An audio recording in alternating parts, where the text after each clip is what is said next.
now we're back. So you got your boy D in the building, waiting on Baldy to come in.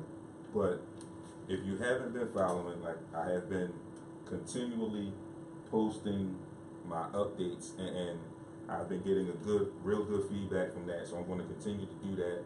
I've also this morning just started a flipgram, and I have been doing flipgrams almost every week prior to shows, and I think I want to get back into doing that.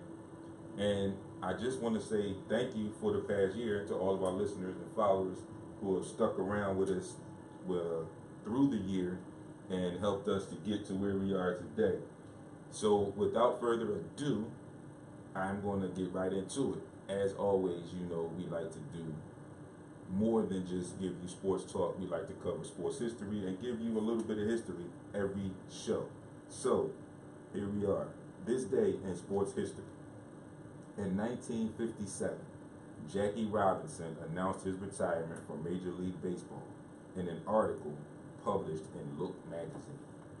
Now, for today's sports fan or the modern day sports fan, that may seem a little weird, announcing your retirement in an article in a magazine.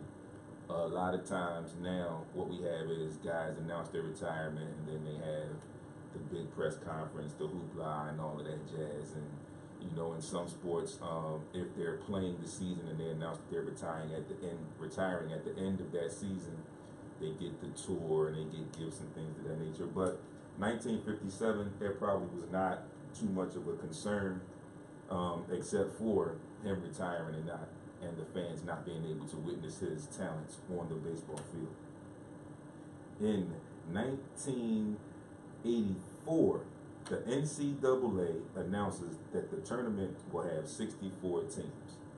And we all know now the tournament is now like 68 teams. They got the 2 playing games. So it has expanded from 64. In 1988, the 9th largest crowd to witness an NBA game, which was the Chicago Bulls versus the Detroit Pistons. The total for that crowd was 38,873 viewers. Finally, in 1993, one Michael Jordan scored his 20,000th point in the NBA. And that, today, folks, is your moments in history, or this day in history, because they are particular to today's date, which again is January the 8th, 2018. And we are blessed to see another year. I am blessed to see another year. The show is blessed to see another year. And I'm looking for bigger and better things moving forward. I know how well we've been doing. We've been doing well. And, you know, I just want to add this in. I posted something the other day while I was off over the weekend. And I happened to run into a friend of mine that I know from the old neighborhood and from playing basketball, ironically. So it's sports related. But I spoke to him, and his name, shout out to him, Sean Henderson. Once we spoke, and just out of the blue, he mentioned to me that he enjoyed what we were doing here on the show, that we keep him updated on a lot of sports, a lot of things that he catches in the morning that he probably wouldn't catch until later on in the week or later that day.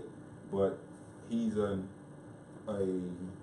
avid listener, follower, very supportive, and he had some real good words for us. And you know, like I said, I posted something about that on social media. You can go and check that out in the group. And by the way, I have changed the name of the group if you have not already seen it.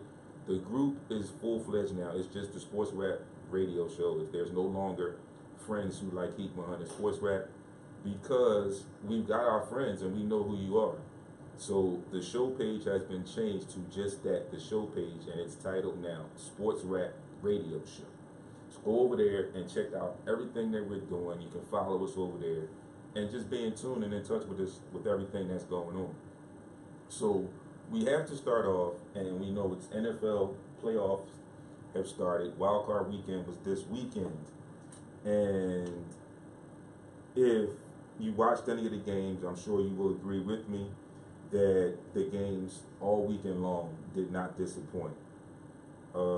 The worst game I would have to say would have been the last game yesterday, the Carolina New Orleans game, and that's only because of the play of Carolina, the mental errors that they made down the stretch, and just their play overall. It just seemed like they were really going through the motions at first, or they were having an extremely tough time figuring out what New Orleans was doing to them.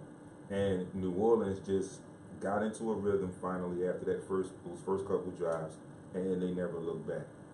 But I want to go back to Saturday's games, and I want to talk a little bit about the Tennessee Titans game and the Kansas City Chiefs game. Now, the Titans were, of course, the underdog in that game, and you would think that the Kansas City Chiefs would hold the fort down, and since they were home. But a lot of fans here, a lot of fans in Philly know of one Andy Reid, and we know how things can change from what you think they should be. And apparently Saturday was one of those moments, because they lose that game. And they had opportunities. In my opinion, I think that Kansas City really gave that game away. They had opportunities to put Tennessee away, but they didn't. And, you kind of have to look at it in this perspective that Kansas City's been to the playoffs before. They know what to do. Kind of have a little bit of veterans on that squad or whatever. Tennessee is young, fighting, have nothing to lose. So they are going to give it their all and leave everything out on the floor. And that's exactly what they did. And they ended up stunning and defeating Kansas City at home in Arrowhead, which we all know is a tough place to play, a tough place to win, even more so. Then we move along to the Atlanta-LA Rams game. And I'm sure we're going to get back to this game when Baldy gets here, because a lot of the things that we're going to talk about this game are things that we talked about all season long with the Rams. And don't get me wrong, don't get me confused. I'm not making light of their situation. The Rams had a great season. I have to give it to them. The great season, great first-year coach, second-year quarterback, which really this year was his first year because he didn't play a whole lot last year. But a lot of my questions going into the Rams season and them coming down the stretch looking forward to the playoffs was Jared Goff ready for this moment? Was Sean McVay ready for this moment? And in the beginning of the game, early stages of the game, you could kind of argue and say maybe they can hold on and do something. They can hang, maybe. But as that game moved along, it got into the point where you actually saw that they weren't really ready. They were not really ready. And, it shows a lot in a lot of sports. People forget that sometimes you have to have that experience at that level. And I'm speaking of the pro level, and I'm speaking of the NFL right now. At that level, you have to have some type of experience moving on to the playoffs, because the playoffs, as we know as fans, it's a whole new season, but it's also a whole different animal. And if you've never been there, it's going to be tough. And I do give it, you're going to make some mistakes. But what's going to prove your worth is how you fight through. And that's not to say you have to win, but you have to show something and be able to, at the end of the day, take something from your win or your loss, especially a loss if you lose and it's your first time in the playoffs. You have to be able to give yourself enough game on tape, competitiveness on tape, to say we can learn something from this, and the next go around we can improve and do better. And apparently the Rams just are not there yet, because they kind of got overwhelmed late. And although their score really doesn't show it, I mean, it's a 13-point loss.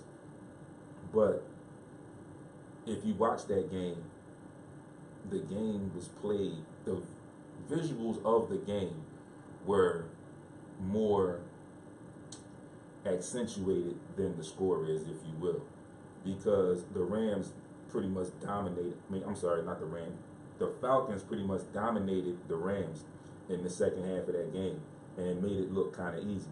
So we're going to take a quick break. When we come back, we're going to talk some Eagles because, as we just spoke, the Atlanta Falcons snuck into the playoffs at number 6 and beat the Rams. So that will be the Eagles' opponent in the divisional round next week. Folks, you are listening to Sports Rap, Heat 100 Radio. First show of the new year. It's your boy D. I'm here. Stay tuned. We'll be back in a few.